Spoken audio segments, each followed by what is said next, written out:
પ્રભુની 24 અવતારની કથા છે.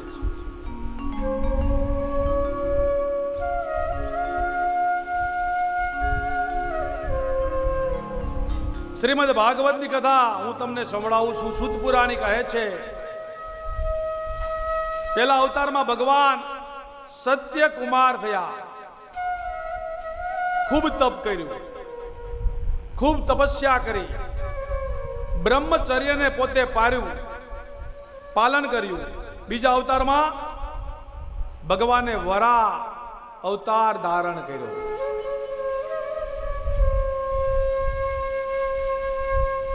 અને આ પૃથ્વીને બહાર કાઢી. નકર માનવ હોત નહીં, આ મનુષ્ય નો હોત, આ પૃથ્વી જળમય હોત. ત્રીજા અવતારે દેવર્ષિ નારદ બની વિષ્ણુ સંબંધી તંત્રનો ઉપદેશ કર્યો. ચોથા અવતારે નર અને નારાયણ બની તપસ્યા કરી. ખાલી સ્ત્રી નથી બતાવી, નર અને નારાયણ, પતિ અને પત્નીને બંને ઉપાસના, તપ, ધર્મ, પૂજા પાઠ, યજ્ઞ, દાન બધું કરવું જોઈએ. નર અને નારાયણ આ કથા બતાવે છે. હું તમને સરળ સમજાવું છું. પાંચમા અવતારે કપિલ ભગવાન થઈને સાખ્ય શાસ્ત્રનો ઉપદેશ કર્યો.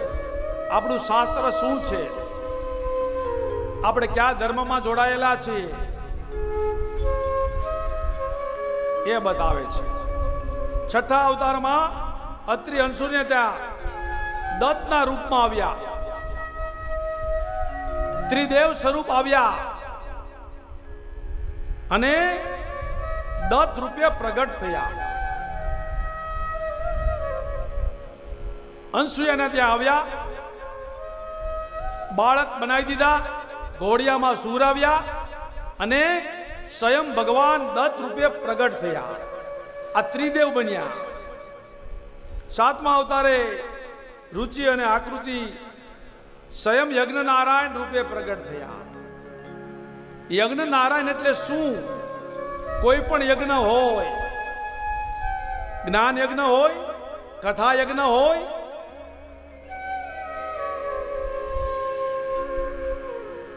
કે પેલો આહુતિનો યજ્ઞ હોય, એમાં તમારી લક્ષ્મી અર્પણ કરવી એ જ યજ્ઞ છે.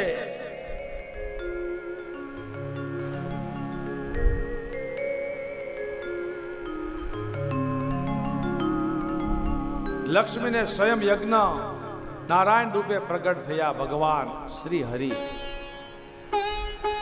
અને તમારી જે લક્ષ્મી આ કાર્યમાં આ યજ્ઞમાં વપરાશે ને એ સુલક્ષ્મી થઈ જશે.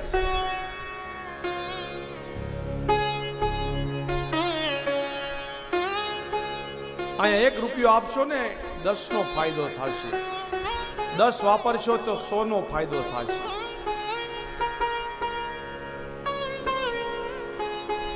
અષ્ટલક્ષ્મી બતાવી છે શાસ્ત્રમાં આપણી.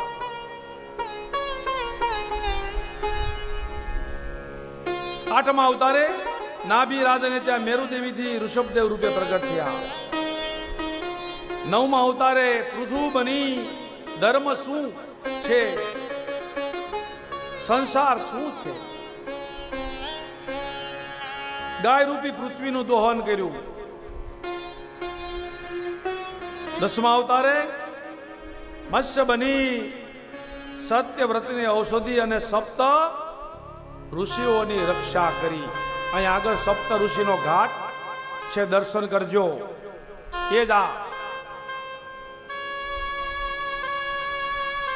અહીંયા સપ્ત ઋષિનો ઘાટ છે અને સપ્ત ઋષિના એ દર્શન છે. પણ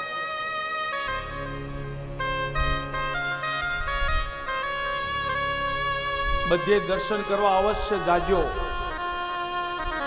હરિદ્વારમાં પહેલી વાર કોણ આવ્યા છે? પહેલી વાર આમને બધાને ખાસ દર્શન કરવા લઈ જાય જે પહેલી વાર આવ્યા છે ને એના માટે